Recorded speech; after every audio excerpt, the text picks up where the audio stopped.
Swamiji, today we are here for a open question answer session.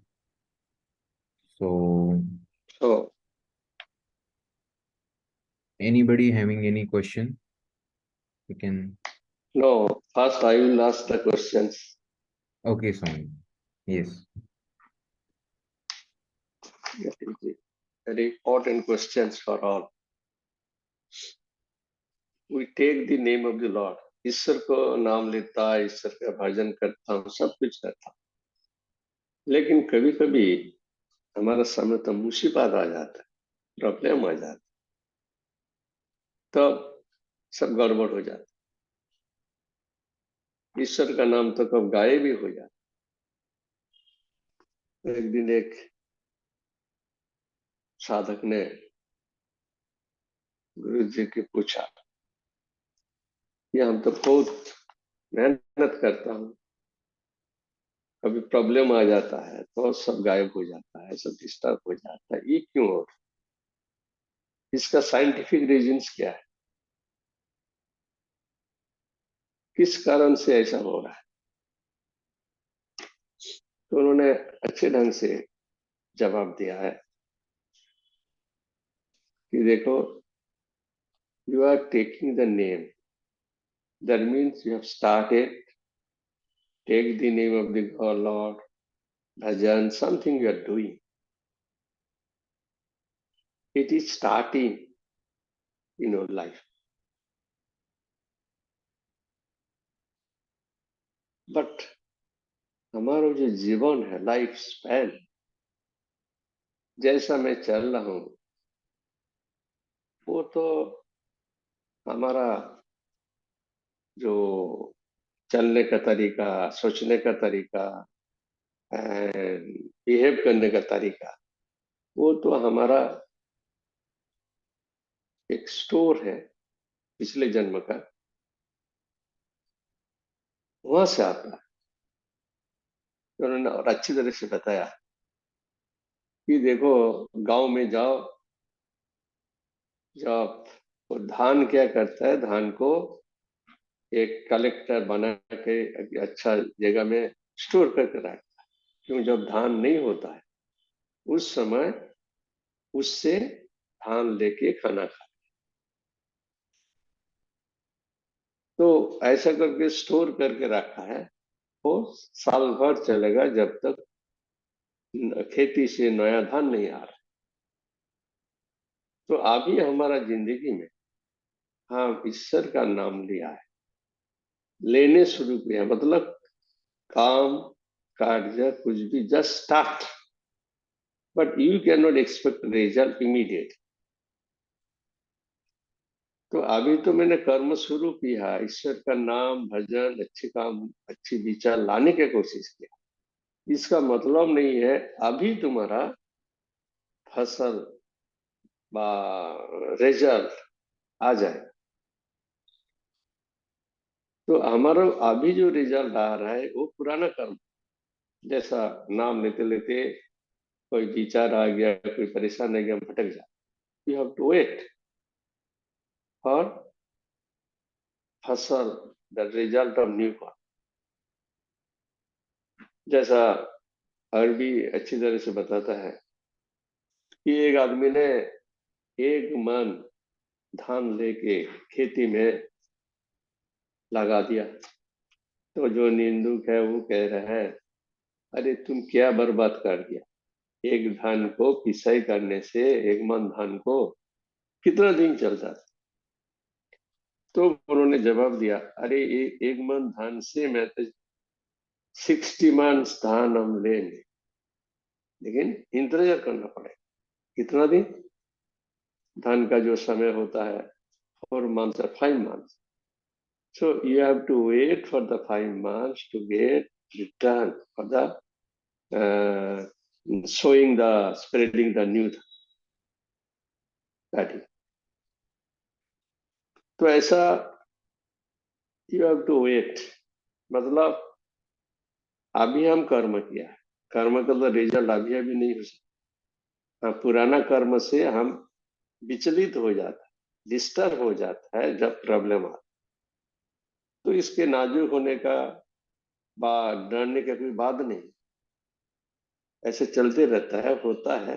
But we have a patient to harvest the new crops.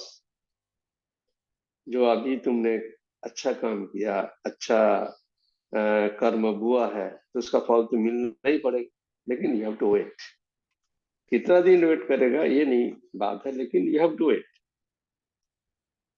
Then second point में हम लोग देखता है, ये गलत रास्ता से जाने से आदमी को सुख मिलता है, पैसा, घर, सब कुछ मिल जाता है। लगता है अरे गलत रास्ते में जाके आदमी कितना बड़ा हो, कितना अच्छे से रहता है। आज जो सही रास्ते में जा रहा है उसको कष्ट भोगना पड़े, ये आम चर्चा होता है, हम लोग भी जानते हैं। कभी कभी हम लोग भी ऐसे होता है, दूर या सही रास्ते में जाके इतना कष्ट, इतना परेशानी उठाने का जरूरत क्या है, गलत रास्ता पकड़। तो इसमें है, तो गलत रास्ता इसका परिणाम क्या देगा? दंड देगा। असत कार्य करने से तुमको दंड मिलेगा। अभी दिखाई नहीं दे रहा है, अभी दिखाई दे रहा है उसको बहुत पैसा है, कर्म तो असत ही है। तो असत कर्म तो कभी सत फल दे नहीं सकते। सत कर्म सत फल देगा, असत कर्म असत फल देगा। दंड आपको देना पड़ेगा। असत कर्म करने से दंड मिलना पड़ेगा, सत्कर्म करने से आपको अच्छा चीज मिलेगा। तो इसमें और भी आगे बढ़ के कहता है, देखो कोई भी कर्म करो, इसको परिणाम दे। हाँ, गलत रास्ते में जाके बहुत कुछ पैसा कमाया, बहुत कुछ किया, आनंद मिला, परिणाम क्या है? परिणाम, जेल में कौन कौन रहता है? अच्छा, ये दिया, जेल में कौन कौन है? गलत कर्म किया, जेल में तो वो लोग भरा हुआ है। तो परिणाम देखने से पता चल जाता है, चाहे हमारे बहुत पैसा है, ताकत है, बहुत घर है, लेकिन परिणाम आपको जेल में जाना पड़ेगा, दंड मिलना पड़ेगा। जेल में नहीं जाके दूसरा पे दंड है, कभी हाथ से छीन जाएगा, सब कुछ भिखारी बन जाएगा, कैसी एक मानसिक यंत्रणा, मानसिक कष्ट। लेकिन जो लोग सत, उसका परिणाम क्या? कष्ट होने से भी उसका आनंद मिलता है, वो आनंद कभी नहीं जाता है। तो हमको कर्म का परिणाम देखना है, ये कर्म करने के बाद हमको क्या मिलता है। जो गलत रास्ते में जाने से सिर्फ हम लोग को कंफर्ट देख सकता है, परिणाम अच्छा नहीं होता। उदाहरण दिया, जैसा रावण, अहंकारी, बहुत अहंकारी, और उसका पंडित थे, बहुत पराक्रमी थे, अहंकार थे, लेकिन अंतिम परिणाम में क्या मिला रावण को? तो परिणाम का अंदर ध्यान दो, परिणाम में क्या मिला रावण?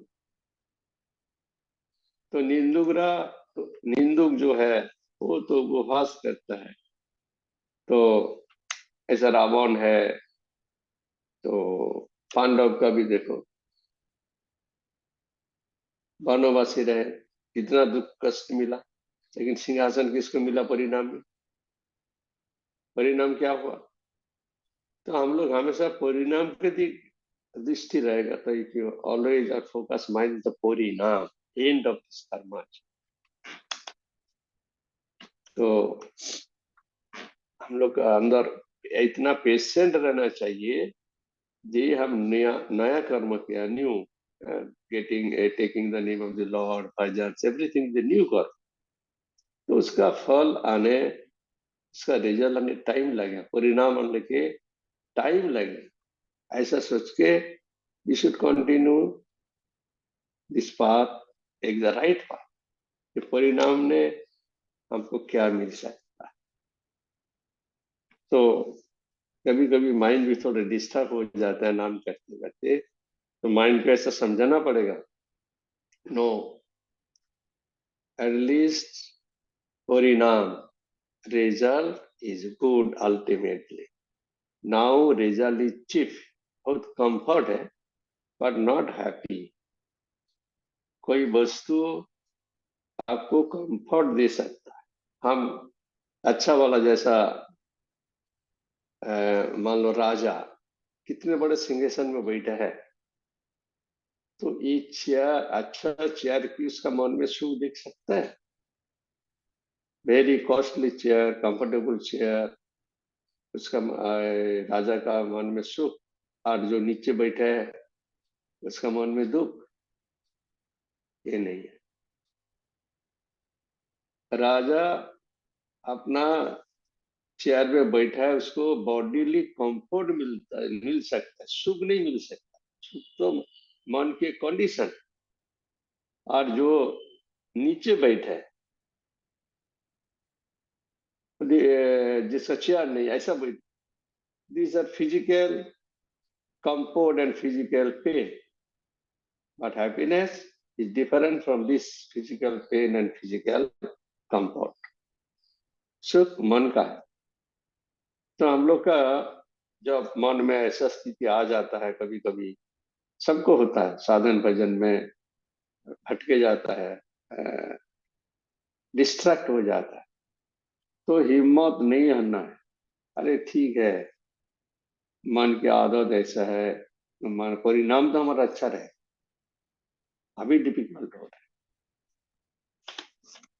बस एक पॉइंट था, मैंने सोचा इसको हाईलाइट कर देता हूँ ताकि तुम लोग का काम में लगे। अभी बोलो तुम लोग का क्वेश्चन। थैंक यू स्वामी जी।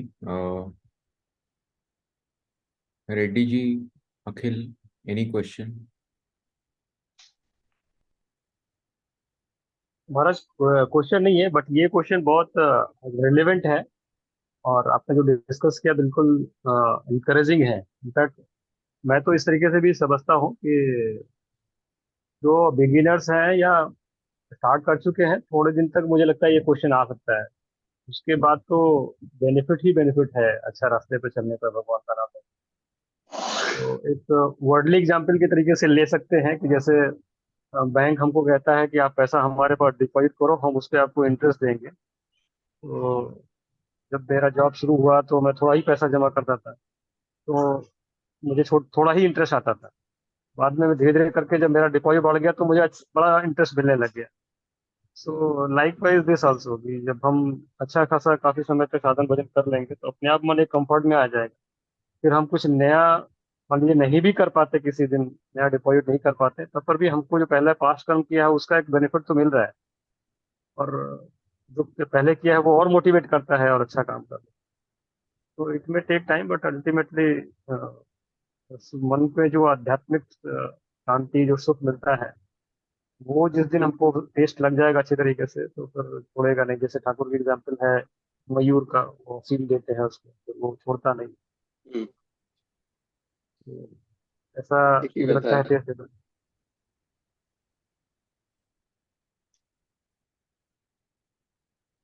है। स्वामी जी, पुनीत बोल रहे हैं। एक और बात स्वामी जी हमेशा याद रहती है, आपने बताया सत्संग, डिसिप्लिन लाइफ, मेडिटेशन, ये प्रैक्टिस करो। जब प्रैक्टिस करोगे तो रास्ते में कुछ ना कुछ ब्लेस सफरिंग जरूर आएगी। तो अभी जब आती है तो थोड़े दिन, यस, थोड़ी देर मन परेशान होता है, लेकिन फिर इमीडिएटली ये भी याद आता है, अरे स्वामी जी ने बताया था ब्लेस सफरिंग, अरे वाह वाह वाह, ब्लेस सफरिंग आ गई, अरे ये तो बहुत बढ़िया चीज है, एक और ईएमआई कट गई, पुराना कर्म गया एक और, बहुत बढ़िया। तकलीफ आया, बहुत बढ़िया तकलीफ आया, क्या डंडे से पिटाई हुआ है, मजा आ गया, मजा आ गया, मजा आ गया, वापस एसडीएम में लग जाओ। तो ये भाव भी आ जाता है, कभी एक मिनट में आ जाता है, कभी एक घंटे में आ जाता है, कभी एक दिन में आ जाता है, पर ये वापस भाव अपने आप आ जाता है, और वापस फिर एसडीएम की प्रैक्टिस में लग जाते हैं। और एक और मेरे को याद आ रहा, लखनऊ में एक बार आपने एक कहानी बताई थी कि एक साधक था, वो पेड़ के नीचे बैठा साधना रोज करता था। तो बहुत साल से साधना कर रहा था, उसको कुछ नहीं हो रहा था। तभी वहां पे एक दूसरा साधक आया, वो कुछ दिन वहां पे बैठा और उसको तुरंत गॉड रियलाइजेशन हो गया, परमात्मा सामने प्रकट हो गए। तो वो बड़ा खुश था। तो पहले वाले ने गुरु के पास जाकर के शिकायत किया, अरे वो तो 4 दिन में बैठा और उसको भगवान ने दर्शन दे दिया, मैं तो इतने सालों से बैठा हूँ।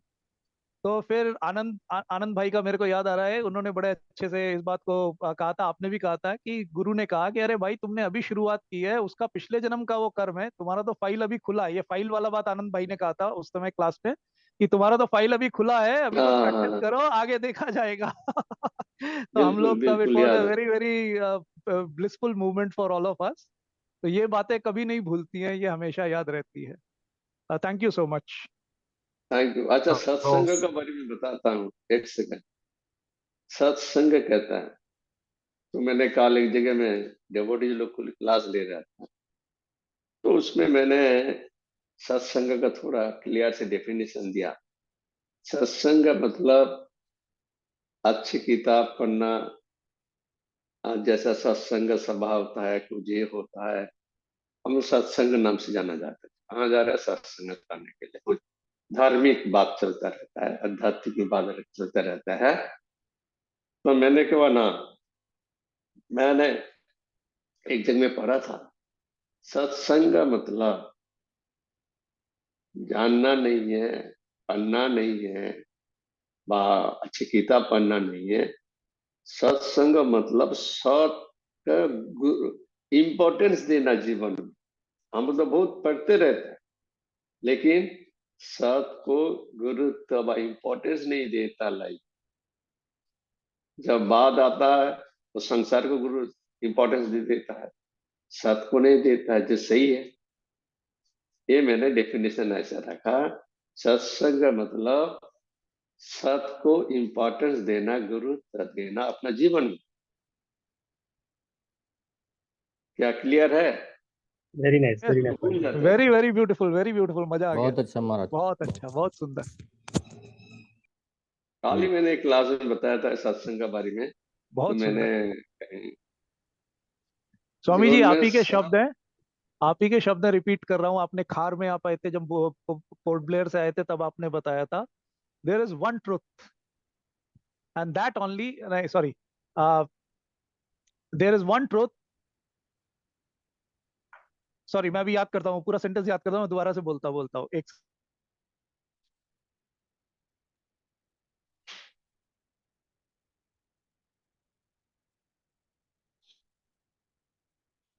Yes, there is one truth, and that only is permanent. Rest everything is perishable. The purpose of life is to use the perishable to reach the permanent. There is one truth, and that only is permanent. And rest everything is perishable. The purpose of life is to use the perishable to reach the permanent, to find the permanent. ठीक ठीक ठीक, अब याद आ रहा है। बहुत बात भूल गया था, क्यों सब याद आ रहा ये शब्द स्वामी जी हमेशा गूंजते रहते हैं दिमाग में। थैंक यू है। सो हाँ, मच, तब थैंक यू तो सो मच। रेड्डी जी और कोई? Maharaj, just one small question, Maharaj. Um, um, During this sadhana, this naam jap karna hai and dhyan, how to strike balance between these two, and whether uh, we should give more importance to dhyan, jap, ji, or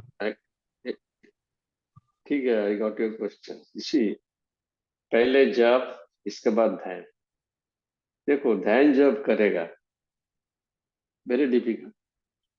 जप करना ठीक है, नाम लेना ठीक है, थोड़ा थोड़ा संसार में अंदर आ जाता है, वो छोट का फिर ईश्वर का चिंतन करता हूँ, फिर संसार आ जाता है, विषय आ जाता है, ये चलता है। ध्यान ऐसा चीज है जहां पर विषय की कोई बात, कोई गुंजाइश नहीं है उधर घुसने, तब तो ध्यान होगा। तो ध्यान कैसा होगा? हम लोग कह सकता है, give the definition, this is dhyan, I am doing meditation, but actually you are trying to meditate, but taking the name of the Lord with the mixture of worldly thoughts and godly thoughts. But when meditation will be there should be no chance but no place for the worldly thoughts. That is why people say, I am meditating, but that is why it is very difficult to meditate. So they say that you first do the name and jap and try to meditate.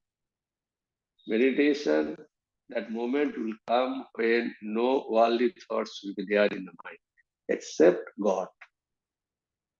नाम जप इसमें रहता है, both mixture of worldly thoughts and godly thoughts. क्या ठीक समझ में आया?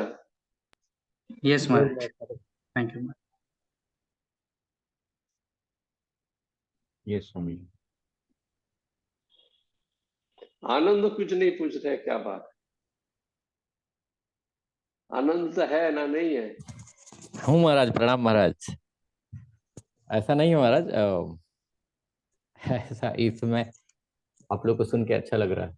और प्रवीण जी की पुनीत जी की बात अभी याद आई। हाँ, ये क्वेश्चन आया था और मुझे वो बात भी याद है कि जब उन्होंने बात कही थी कि अच्छा है। तो अच्छा है महाराज, ये सत्संग का नया डिफिनेशन आज आपने बताया। सत्य को जब हम वैल्यू दें वही सत्संग है, और ये बहुत अच्छा, बढ़िया। ठीक है, आज अच्छा सेशन हुआ, बहुत इम्पोर्टेंट, बहुत कुछ पॉइंट में क्लैरिफिकेशन मिल गया तुम। Yes, Swami. Yes, Maharaj. ठीक है।